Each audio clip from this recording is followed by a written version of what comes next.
Welcome to Higher Learning. I am your host, Rashid. This is more than just a podcast. It's a front row seat to how elite leaders build the most iconic of teams. The kind of leaders who spot potential that others overlook, who build cultures people don't want to leave, who set the bar, then raise it. Work and how we work is evolving at a rapid pace like no time in history. Our guests will give you insights on how to stay out in front when it comes to all things talent, leadership, management, artificial intelligence, and developing the skills that actually matter. Whether you're a founder, hiring manager, or just obsessed with building teams the right way, this is your spot. If it's your first time here, welcome. Hit that subscribe button, drop a rating, tell a friend who gets it. To our longtime listeners, we appreciate you. Thanks for the continued support. Now, let's get into it. All right, everybody. If you spend any time in the world of talent acquisition, you start to recognize the people who actually get it. Not just the one who fill requisitions, the one who understand that recruiting is really about reading people, building trust, and earning a seat at the table. Today's guest is one of those people. Brett Fitelson is the Technical Talent Acquisition Manager at Seminole Hard Rock Support Services right here in South Florida, and he is the real deal. 5 years inside one of the most recognizable and iconic brands in the world. A recent promotion into a leadership role, and somewhere in the middle of all that, he found time to become a dad for the first time. We're going to talk about how he got into recruiting in the first place, what it's actually like to work inside the Hard Rock organization, and how he's juggling a bigger job title and brand new baby at the same time, which is no easy thing. We're going to talk pickleball, because if you haven't noticed, it's completely taken over and Brett's all in. We're going to talk travel. The man has knocked 2 out of his 3 top 5 bucket list destinations off his list. And we're going to get a perspective in talent acquisition that you don't always hear. I am so excited to do it. Brett, how you doing? Welcome to Higher Learning. Thanks for having me. First off, I've been watching your journey for over 5 years. Been down here in the South Florida market for about almost 9 years now. So we've definitely crossed paths with MSH. I'm doing great, man. Thanks for having me, and can't wait to get some dialogue and have a raw, real conversation, man. So let's get after it. Yeah, I love it, man. I appreciate the kind words. Obviously, anybody that spends any time in South Florida is really familiar with the iconic Guitar Hotel. I think that was built about 5 years ago, too. You can see it from pretty much anywhere in South Florida. I've been to concerts there. There's great restaurants. It's such a great place to be. You are the Technical Talent Acquisition Manager there at Seminole Hard Rock. And so let's start here. I want to talk about, obviously, the brand and why it's a great place to work, but I want to start with you and how you got into recruiting. Was this something that, like, from a very young age that you were drawn to, or did you fall into it? How did you get into recruiting in the first place, Brett? Well, my first word was actually offer. Straight out of the womb. My first word was offer. No, in all seriousness, I don't know if it's like the chicken or the egg, which one came first, right? I have a very unique answer to that question. Going 9 years ago, a friend of mine had given me a piece of paper, and on that piece of paper was a phone number. I did not know this, right? I filed that piece of paper. It was like one of the with yellow sticky notes. I put it in my wallet.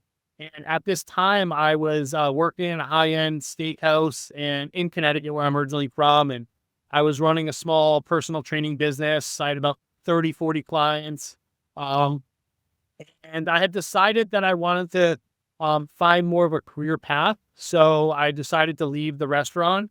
And I decided to step out and stop taking on new clients and just finish up the clients that I had, honor the agreement that we made to each other, but take on no new clients. I was sitting at my kitchen table in Connecticut, and I opened up that wallet and I called that phone number. Now, mind you, this phone number was in my wallet for 6 months. And I called that phone number.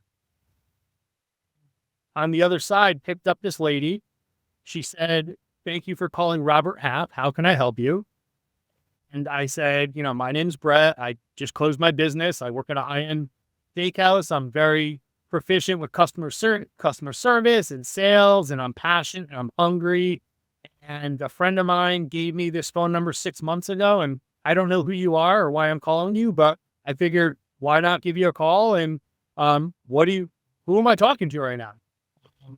And she said, well, you called a staffing agency. And do you have any office experience? And I said, well, not really, no. I just left the steakhouse and closed my small business.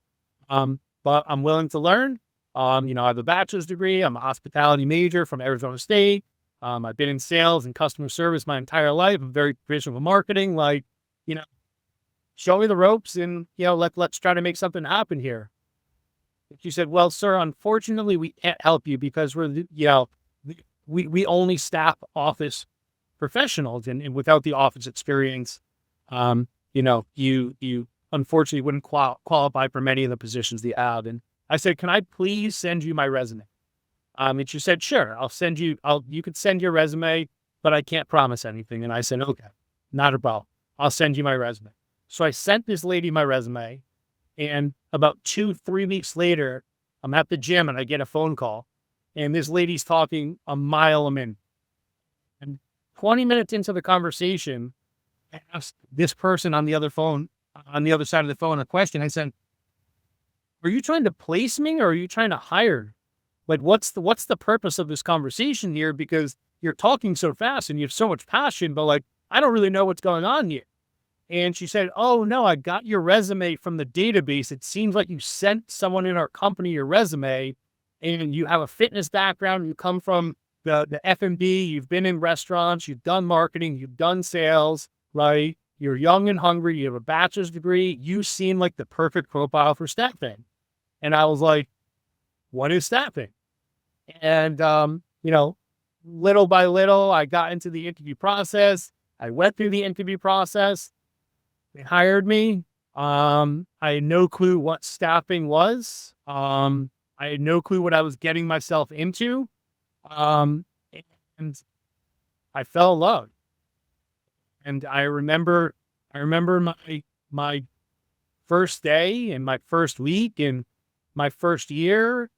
And staffing for me is everything because it has sales, it has marketing, it has negotiations. It's very fast paced. It's extremely complex. It's critical thinking. It's relationship building. It's everything that I love doing in one. But the best part is I get to help so many people and change people's lives. So that's how I got into staffing. And here I am almost 10 years later. Okay, so couple of things here, many things here that I gotta bring up. So first off, I feel like that's also the same story about how Neo ended up going into the Matrix, right? Getting a phone number, calling it. So incredible story. I love that. The only thing different is no one gave me a red pill or a blue pill. Someone gave me a yellow. You took the Brett pill, which was recruiting and staffing, right? Yellow sticky note. So there was a color involved. It was just yellow. There was the color involved, and then also you worked in a restaurant. That's famously how I started in my career. I was a server that really took a lot of pride in that work and wanted to give people an amazing experience. And I felt like I always had to work for people's tips. Lo and behold, I ended up, working in a bar eventually too. And those types of customer service skills, being able to talk to anybody, being able to kind of engage and read a room and understand people's thoughts and motivations, I also think, to your point, is super applicable. And then I don't want to bury the lead here. Did I just hear this correctly? Did you see you graduated from the Arizona State University? We've talked about this. We know you. Come on, brother. We know listen. We know you come over to Tempe and try to paint the A, and we know what you U of A Tucson Wildcats do. Come on, we know what we got here. That's what we do. We go to the Final Four. No, I love it, brother. I really, really love that. And people don't know the rivalry between the two schools, but I love ASU. I got a lot of love for. I don't love it. That might be a strong word, but I actually went to high school about 10 minutes away, so I love Tempe. I love that area. Yeah, you know that. So I love to hear the story. So you went kind of staffing. You were working, it sounds like, at an agency for a while, and now you've been at Hard Rock for 5 years. And so I'm just interested. What was that call like? What drew you to the organization? And then I want to obviously talk a little bit about what excites you about the vision going forward at Hard Rock. Yeah, for sure. So from that position, I just followed you. I had the opportunity to get into technical recruitment with a very small boutique firm back in Connecticut, and I always wanted to relocate down here. So I did that. Started with Tech Partners, who's now Inspire, but back then it was Tech Partners. Back in 2018, was there for 2 years, and I actually was a staffing partner from the agency, from the third party side for the Seminole tribe, both with Seminole Gaming as well as the Seminole tribe, the government portion, but more so for Seminole Gaming as well as Hard Rock International. And I remember sending project managers over there and business analysts, and QA SDETs, and, engineers, and, all those like functional skill sets that staffing, that's what we work on, right? And each time I sent someone over there and I did a debrief, I always asked, like, what's your main motivation for wanting to work with, the Seminole tribe and Hard Rock? And they always told me the culture every time, right? They always said the culture. So when you hear something like once, it's like, okay, I've heard it once. When you hear it 5 times, it's like, okay, I've heard it 5 times. Maybe there's something there. But I'm telling you, I've heard it like 10 times, 12 times, 15 times, 20 times, right? So, and it was every single candidate. I want to work there for the culture. And I was like, there has to be something to this. So I made the switch from staffing and being an internal technical recruiter in a staffing agency to being the corporate recruiter for Tech Partners. So I went internal, right? So let me pause right there, because I think that's an important thing, because I think a lot of people who are not in our space, they don't know what the differences are a lot of the time, just in terms of, pros and cons and things like that. So let's talk about that transition. Was it a seamless one for you, or did you have to kind of work your way through that? It was seamless for me, because I will, for anyone listening, I will tell you the difference between staffing and corporate recruiting. Staffing, for me, again, this is just me. This is my personal take on it. Staffing is money driven. You're helping people, right? But you can make a lot more money because you're getting commission based on the gross profit or based on the bill rate, right? You're getting 10%, 20%, whatever the fee is at your agency based on a perm placement. So let's say, just hypothetically speaking, you have a $45,000 base salary. You have 10,000 on gross profit on a run rate for a weekly run rate, gross profit, right? You make a few perm placements. Okay, you make 120,000, 150,000, 180,000, whatever it might be, right? So you double, triple that base salary based on commission. Corporate recruit is, for me, it's passion. It has nothing to do with the money. It has to do with strictly changing lives, right? It's way less transactional. Staffing, for me, again, is very transactional. It's, I place you, right? I make sure that you stay on a firm fee for 30 days, so I get my commission, right? I place you, you come off contract, I place you again, right? I build a little bit of a relationship, but it's much more transactional. Whereas corporate recruitment, for me, is much more relationship driven and much more passion driven. And you obviously have relationships and passion in staffing. So I'm not saying it doesn't exist there. I think that would be a false statement to say that. But the scale and the scope of relationships and the scale and scopes of what I'm sharing, the passion, tenfold in corporate recruitment. And since I've gotten into corporate recruitment, because I went with my gut and I knew what my heart wanted, almost tripled my guarantee money from the base salary standpoint of what I was at. So I don't need to chase the commission anymore. Now I just get paid a good base salary. I get paid when I'm working the market, and I don't have to worry about commissions and chasing my bills and worry about anything. Well, hold on. All right. So I'm gonna ask a couple questions and we'll follow up on that. Let's So I do it. Let's appreciate do it. that. That's a good perspective. I like that. Okay. Does Apple make money? Does Apple, the They do, company, right? make money? Yeah. They make money, right? Yeah, Yeah. Huge multi-billion. market cap. Like that. Meta, famously connecting the world, right? They make money, right? They make money there. Yeah. Of course. Tesla, saving the world, conservation from energy, EVs, SpaceX, they make money, right? They're Of doing course. things that change the world. Of Okay. course.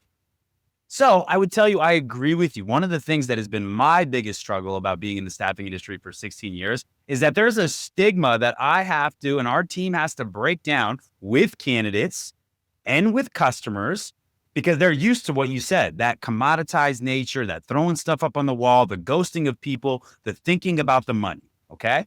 But I believe that making money is a byproduct of doing something great and adding real value and real service. And so that's why I think our company MSH differentiates a little bit. And quite frankly, when we have people that are only financially focused, they tend to not work out here. Now, there's going to be something we all have, we're going to talk about family in a minute. We're going to talk about taking care of bills. We got to make money to be able to do the things that we love and that we're passionate about. So I'm not saying it's not. And I'll tell you that my people a lot of times are working until 7:30 at night, 8 p.m. at night, and 8:30 at night.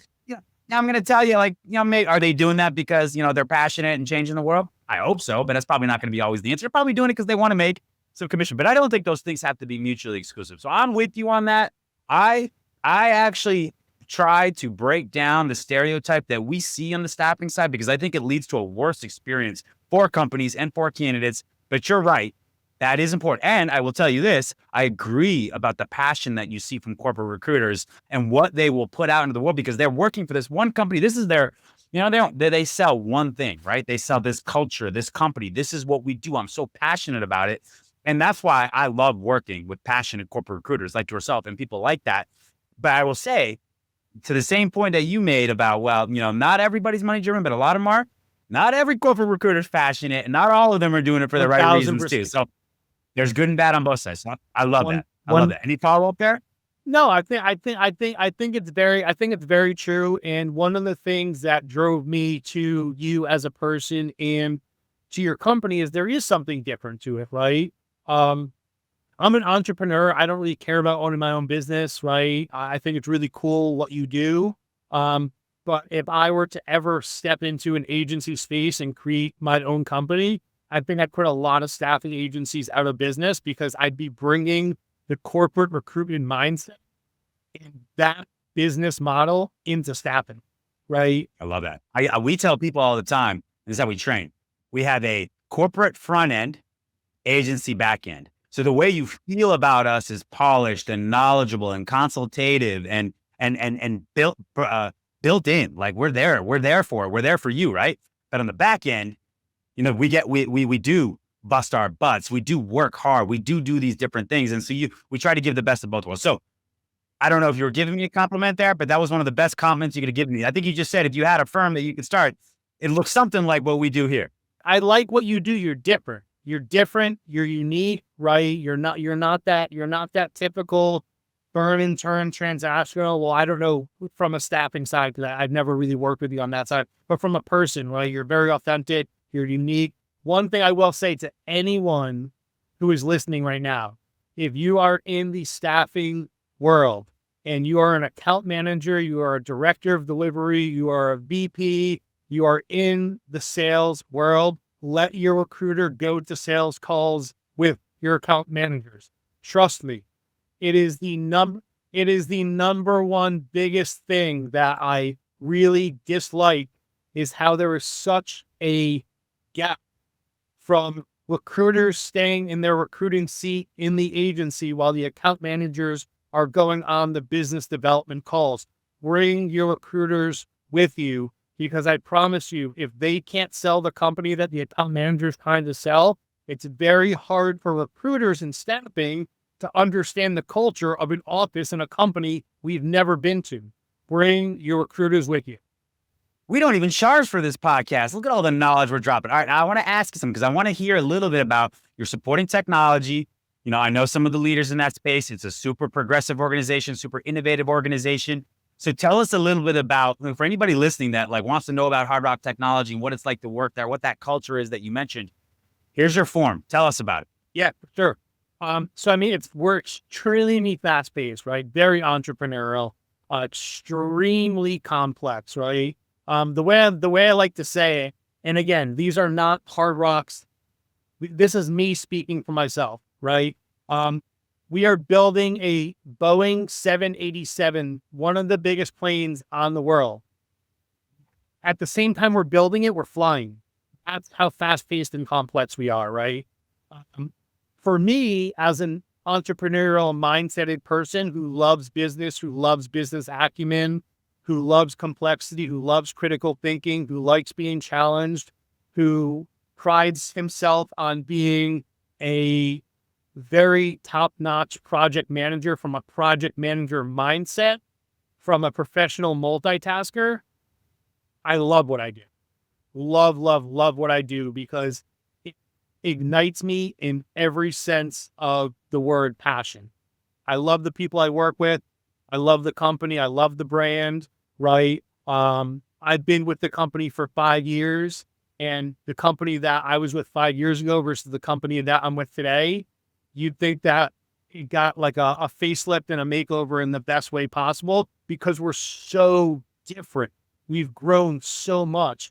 And I don't mean grown so much from a place where it is not maintainable or sustainable. We've grown so much that we are extremely maintainable, extremely sustainable, right? Both from the Seminole tribe sustainability standpoint as a unconquered tribe, right? But the financial stability, the growth, the career development, upward mobility, lateral movements, intercompany movements, going from corporate to property, property to corporate, state to state. There is something for everyone within the company. And I will make a humble brag here that I've had the opportunity to hire over 600 people myself. I've hired over 600 people in 5 years. And that's not Changed 600 lives. changed 600 lives.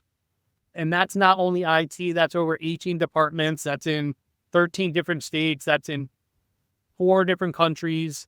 So yeah, it's for me, it's my forever company. I have no desire to leave there. I love who I work for. I love the people I work for. I love the culture. I get to change the culture. I get to read the culture. And I'm the gatekeeper of the company. The first conversation, well, now I have a bigger team and my team has a team. But for 4 years, I was the first person that anyone that spoke to that came into the company, I hired them. Finding the right talent for your team doesn't have to be a struggle. Meet Aon Hire, the world's first hiring experience management platform designed to transform the way you hire. Powered by AI, Aon Hire takes the hassle out of every step in the process. From smart resume analysis to customized interview questions, it saves you time, money, and effort. Plus, with real-time insights from every interview, you can quickly identify top candidates, reduce turnover, and stay on budget. And forget about note-taking, Aon Hire takes care of that for you. Ready to revolutionize your hiring process? Visit aonhire.com and get started today. So listen, I don't want to speak out of pocket. I just want to give people an idea of that growth and what you're talking about, right? So, some people might have thoughts of what Hard Rock is. Maybe they've been to a restaurant, maybe they're national, whatever it is. Here in Florida, right? The Seminole tribe runs this organization. It is not just an incredible hotel. It is not just incredible gaming and casino where all the best concerts come and all the best comedians come and all, right? It's not just the sponsorship of the Miami Dolphins Stadium and everything that's done with that amazing remodel and what's going on there. We don't have DraftKings or FanDuel in Florida, right? This is how you game in Florida. And we all know that that's big business, great business, and they do it the right way. And it's a great thing to watch, see. It's just so great for our community. It's so great for our economy. And I will back up as somebody who's built my business here in this area as well as nationally. This is one of the best companies to work for, especially in technology. So I totally sign off on everything you just said there. And I know a lot of people that work there that feel that way and feel that same passion you do. So I'd love to hear that. So let's talk about it because you mentioned my team and my team's teams because you were promoted last year. And you also recently welcomed a baby girl. So first off, congratulations on that, brother. I'm very, very happy for you and your wife. Second, though, how are you balancing these two increased workloads? Because things don't get easier as a manager. I know that. And they sure as heck don't get easier as a new dad. So tell us how you're balancing these things. I will simply put, I'm a work ethic, right? The answer is always work hard. And the other answer is wake up early. those are how I do. So wake up at 5 a.m. now. I hit the gym or go play pickleball or whichever one it is. I come home, I shower, take care of the wife, take care of the baby, and go to work. I get to work from home for myself, my team. We work from home 6 days per month. For me, it's never about my plate is full. Get a bigger plate, right? You don't need a new plate. Get a bigger plate. Expand, right? Challenge yourself. And it was very challenging for me to go from waking up at 7 a.m. to 6 a.m., right? And as I was getting closer to having the baby, I started waking up at 5 a.m., right? Today I woke up at 4:45 without an alarm, right? And those are the two answers. And they're applicable to anything. Wake up earlier and work harder. So let me run a scenario by you, okay? Let's say baby, because we know as babies don't always sleep well. Sometimes they get colic. Sometimes they get, the teething and all that. And we know that it's hard to plan by that. And then you got a really big meeting at work. Maybe it's, 10 o'clock or 9 o'clock. Okay. How are you fighting through that? How are you managing that? Because I know a lot of people go through it, but I'm interested to hear your mindset and how you fight through that. Yeah. I mean, so it's all situational, right? Not every day do I wake up at 5 a.m., right? I set my alarm for 5 a.m. every day, right? There are some days where maybe the baby wakes up at 4 a.m., right? And I know after feeding the baby and burping the baby, that's going to be 30 to 40 minutes, depending on how compliant they are with the feeding and the burping, right? Sometimes it takes longer, but 30 to 40 minutes. On that day, if I have the energy, I'm just not going to go back to sleep. And I'm just going to, take a 5-hour energy, hop onto my laptop, go for a bike ride, go to the gym, come home, shower, go to work. There's other days where maybe I don't have as much pep in my step in, I sleep in, I treat myself, right? It's all situational. Just because I have my alarm set for 5 a.m. doesn't mean that I can wake up at 6 a.m. Right? It's just a strict baseline that if nothing else happens, I'm waking up at 5 a.m. Right? And the goal is get as much done as possible while the wife and the baby are sleeping. And the only way to do that is by waking up at 5 a.m. Because if the baby and the wife are sleeping until 6:37, I got 2 hours and no guilt in my mind because I'm taking care of the family. Yeah, you don't want to steal that time from baby and wife. I know that, man. I try to do the same thing. You don't want to do that. And I got something on my desk that says nobody cares, work harder. So we're well aligned from a work ethic perspective. Work harder. I love to hear it. Surprised a little bit from a Sun Devil, but you know what? I guess that's each. Nah, I'm kidding. So you talked about pickleball a minute ago. Now I'm gonna give you a little background on me. So pickleball, I kind of was, I'm gonna be honest. We had a couple clients that were like in the professional pickleball space and stuff like that, and we would be talking about it in our company meetings. And I'm like, I don't know about pickleball, man. It's kind of like the Facebook of sports, right? Like, it just feels like I see all these grandmas and grandpas playing it, and it looks pretty low burn. That's not for me, yada, yada, yada. I'm trying to be a big tough guy. Then I went and visited our India office, okay, back in September of this year. And they're like, hey, boss, let's go. We play pickleball after work. Let's go play pickleball. I'm like, all right. So I go out there, I get my paddle, I get my ball, I start playing it. I don't think I fully understood the game. I think I didn't understand, what the hand-eye coordination and the dexterity and the kitchen and all that. So I'm playing with our team, and they're pretty good, and they're kind of lighting me up initially, right? But then I start to get my groove, right? And I kind of started trying to use a little bit of my, old school athleticism from back in the day, and using my mind, and I'm realizing, okay, I'm really having a good time. I'm getting a good workout, and so I was there for like 6-7 days, and we played, every day after work. By the time I got back, they gave me a gift set of pickleball with a racket and the ball that I brought home. I got my wife involved. I got my friends involved. Now your boy's playing pickleball all the time. So I'm interested to hear, how often do you play? What do you love about it? What stands out to it about you? Oh man, that's a loaded question. In a perfect world, how often do I play? I play multiple times a week. Right now with the baby, I play once a week. I play Saturday mornings. I wake up at 5 a.m. I get to the court by 5:45, 6 a.m. Play for hour and a half to 3 hours. Is it like pit drop, or you got people you meet there? How does it work? No, I go to right now I'm going to Holiday Park in Fort Lauderdale. It's it's a pickup park. Yeah, Down the exactly. road. Right there. Yeah, right in Holiday Park, right in the War Museum, on Sunrise and US One. No, I go there. I've been going there for a while now, so I know some of the better players. I go there. I hop into games with them. Sometimes I'll go with a friend of mine who he's a pretty solid player as well. And we'll go there and just run the challenge court and play 6, 7, 8, 9, 10 games, whatever it is, in a couple hours. What do I love about pickleball? First off, once you get to a certain level, you can play recreationally. I'm not a recreational player. I'm a very competitive player.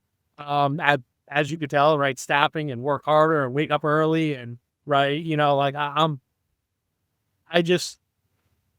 goal All oriented. gas, baby. All gas. I'm goal oriented. I'm results driven, and I love winning. Right, love winning. I also love winning when I first started losing. I first started, I'm very athletic. I'd like to think I am. I played a lot of sports in my life at a pretty high level, more than recreationally and pretty mid-level competitively. And when I started playing pickleball, let me tell you one, you want a piece of humble pie? Go play some pickleball with some really good people because they spanked me, right? And I had no clue what was going on. I had this 80-year-old person the second time I ever played. He was 80 years old. He was probably 300 pounds. The dude could barely walk and he destroyed me. And he told me, you'll never beat me because you don't know where to put your feet in the court. So what do? I'm like, I have to study pickleball feet and understand the court and understand the strategy. Where do I go when the ball goes like this? Where do I? And I started studying it and I started playing more. And before, a little bit slowly, I got pretty good. And I was able to play with more of the highly competitive people, and win as well. I mean, I lose a lot too, but I've won a lot of games and played in tournaments and things like that. It's very fast paced. It's very strategic. It's just so much fun. It's if you marry, and I'm a ping pong player, I'm a racquetball player. It's if you take racquetball and ping pong, a little bit of tennis, with a wiffle ball, and you put them in a really small tennis court. That's pickleball. I'm just going to set my alarm for 5 a.m. Saturday, heading down to Holiday Park, show up at the I'll be there run out around there. 5:45, 6 a.m. You'll see. Yeah, get my butt kicked. All right, so listen, I want to talk travel, but we're going to come back to that in the lightning round. I want to talk talent with you because I'm super excited to hear some of your takes on this. So I think what I want you to do is frame this from the perspective of as you evaluate people for Hard Rock, right? And you're bringing people into the technology organization. So what's maybe a core hiring philosophy for you for things that you look for people that are going to fit in that organization, whether it be for your team or whether it be for people that you're hiring? I mean, the first thing is soft skills and culture. I start every interview. I have a tiered interview process, where, I start with just a very generic opening, right?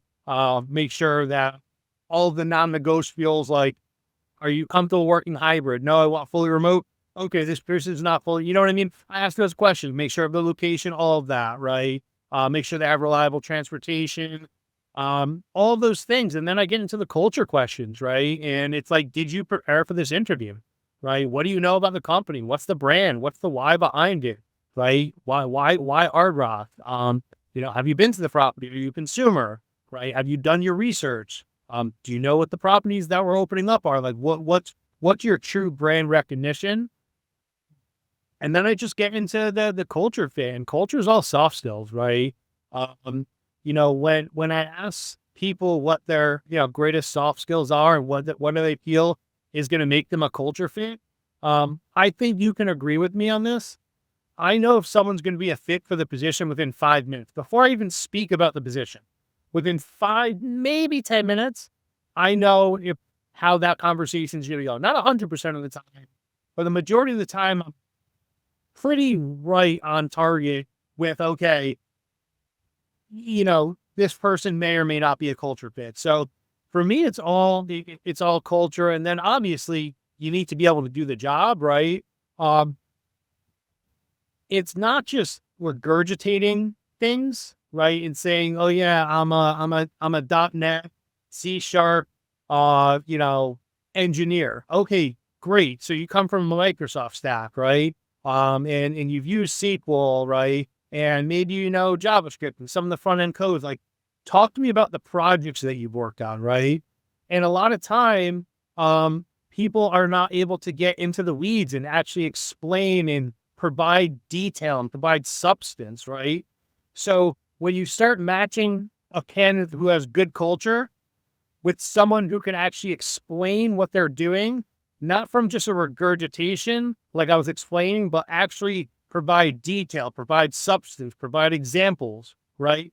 That makes sense. I gotta say, the one thing that really stood out to me, you said was, did you research for that? What research have you done? Because a lot of times what I've tried to do is determine that through the questions they ask or what they might bring up in the interview. But I actually love doing that right up front and just finding out right away. Because honestly, now that I think about it, there's probably a lot of people that they're probably going to stumble on that answer. And they're probably going to be like, well, this, that. And that's not a great sign. That's right away. You didn't put enough thought and care into this to do that. So I love that. I love that question. Correct. It's listen, right? In an interview, whether you want to think so or not, interviewing is dating, right? It's as simple as that. It's professional dating, right? If I was to show up to a date, right, and be unprepared and say, hey, it's great to meet you, Gina, which is my wife's name, right? And then she's like, Gina, my name's Sarah. What kind of first impression am I going to make, right, on this date? It's the same thing with interviewing, right? If you're not prepared, I live by 5 P's, right? And if you're out there listening right now, maybe even write this down to yourself if it applies to you, Oz. 5 P's. Proper preparation prevents poor performance. 5 P's. Proper preparation prevents poor performance. If you properly prepare, you will prevent poor performance, right? So what do we have to do before an interview? Prepare. Just very simply prepare. So that's what I'm listening for, right? But I'm also listening for, and I'm reading between the lines, right? I think that part of interviewing and part of talent acquisition is truly understanding talent from a granular level, not from a transactional level, right? Because just like on the first date, the example I gave you, the same thing on an interview. They should be trying to be the best version of themselves. But is the best version of themselves, is it authentic? Is it genuine? Is it forced?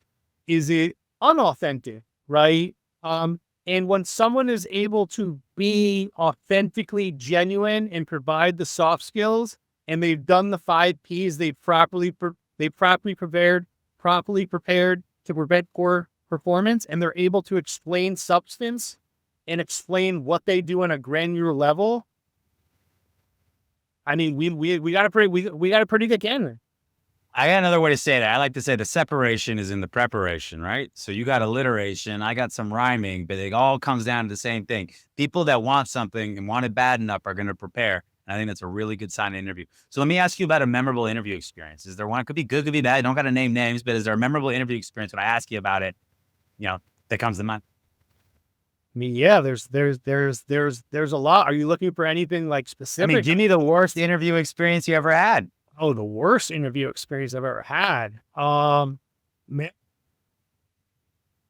I'm gonna have to think about that one. The worst interview experience, or give me the best. I just want to, when I ask you for one that stands out to you. I mean, I've heard a lot of funny stories, so I'm just interested if you got anything that comes to mind.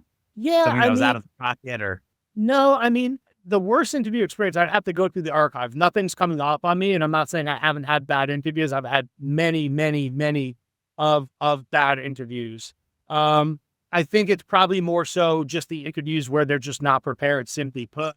And, it's like, hey, talk to me about your brand familiarity of, Seminole Hard Rock Support Services or Hard Rock International. And they're like, I've never heard of it. And I'm like, well, you applied for this position. Like, what made you apply for this position? Now, if they're a source candidate, I reached out to them on LinkedIn or things like that, right? Maybe a little bit different, but again, I'd probably say like those are the worst interviews, or right, someone who you could tell has the experience, but they can't explain it, right? And they can't provide substance. So I'm just like, oh, if I really want to help you and I can't bring the horse to the water. And when I ask you about like your experience, yeah, .NET or C sharp, and you just say, yeah, I'm a software engineer. Like, okay, like that doesn't really help me understand your experience with .NET or C sharp, right? I'd probably say those are more of like, I don't have a specific example of like going into the archive bank of like terrible interviews. And I'm like, this one was the worst. They happen, right? And usually I get off the call and I'm just like, okay, don't think this one's going to work out, right?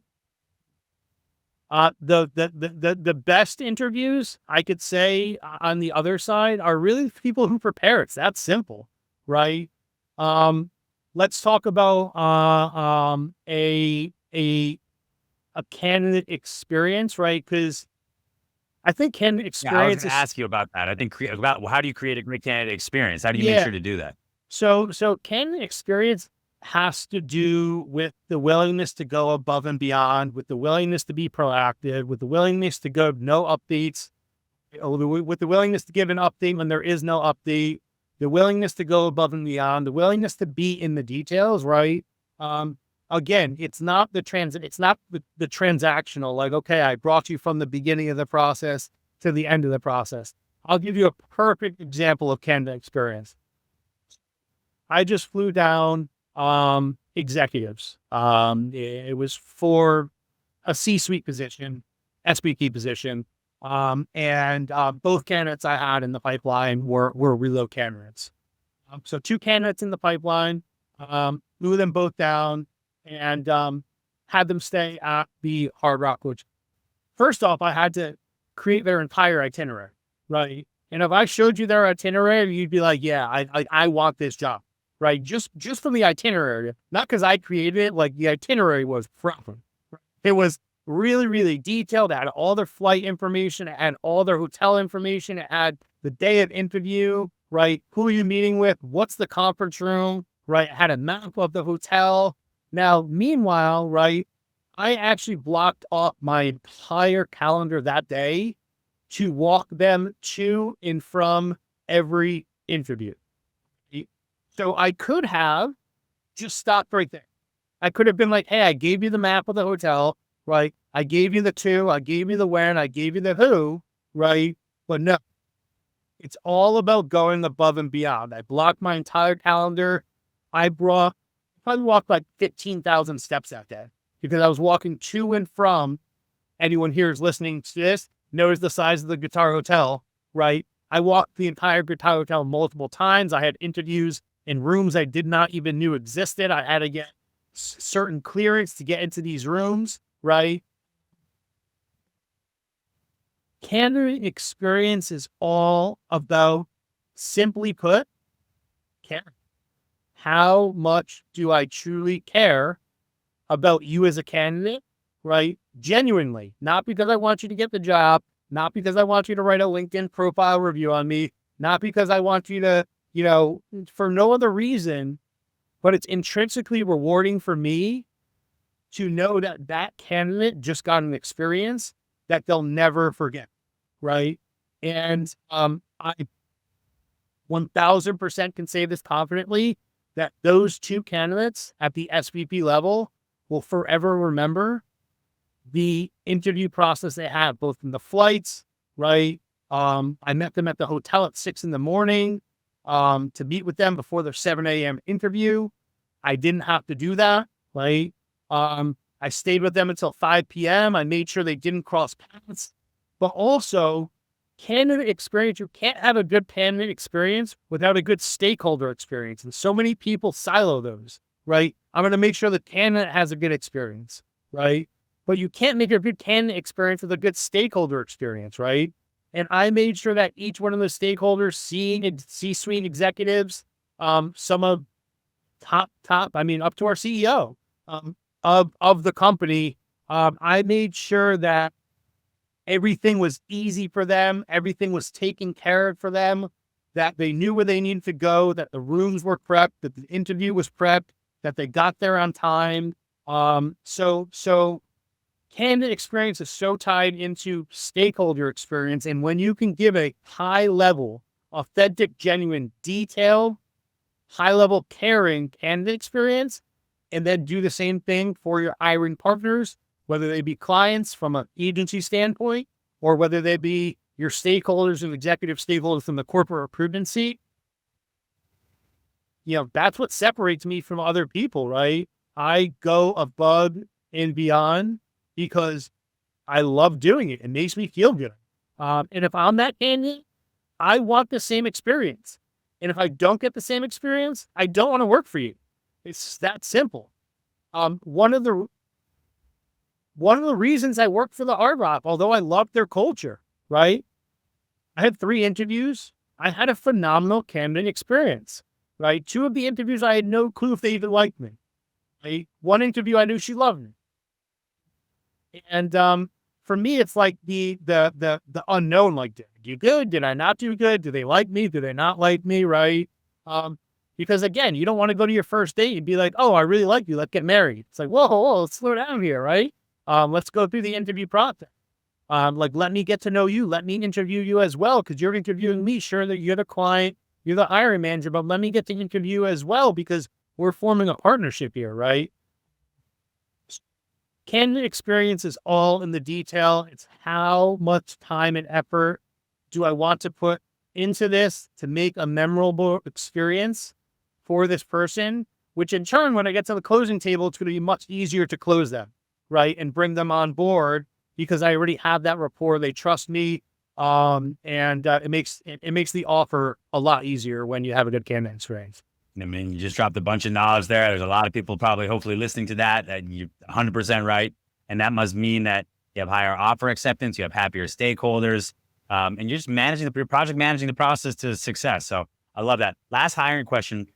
When we all miss, right? So when you pass somebody through that ultimately doesn't do well in the next phase of the next step, is there a theme that you look back on something that you missed that you had to learn, or is it maybe something you didn't do with a stakeholder? What typically tends to be the case? I mean, there's no one right answer, because conversion rates are different for multiple different reasons, right? If I have 18 pre-screens for a position and 10 hiring manager interviews and then 0 offers, that could be the intake wasn't done correctly or effectively or efficiently, meaning I don't have all the information.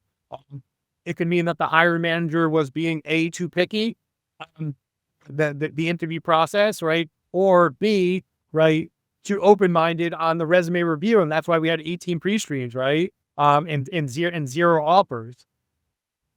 So it all varies.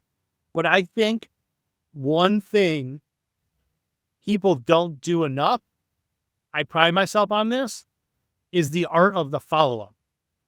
Follow-up is so important, right? I email every candidate the day of their interview. Please have a great interview. Send me an email when complete. The day after the interview, I email the hiring manager. How'd the interview go? Please provide me feedback, right? The first 3 things I do every single morning is I organize my emails. I go to the day before, I email the hiring manager for feedback. I go to the day of, and I email every candidate regarding their interview. Have a great interview. Please send me an email once it's completed, right? Again, it's all about the detail. Those things I don't need to do those, right? But if I want to be successful at the level I want to be successful at, I need to follow up, and I need to do proactive follow-up, because follow-up is not always reactive. Follow-up could also be proactive. So there's 2 different types of follow-up. I love that. What's some advice that you give your 20-year-old self that you didn't know then, but that you know now? Oh my God.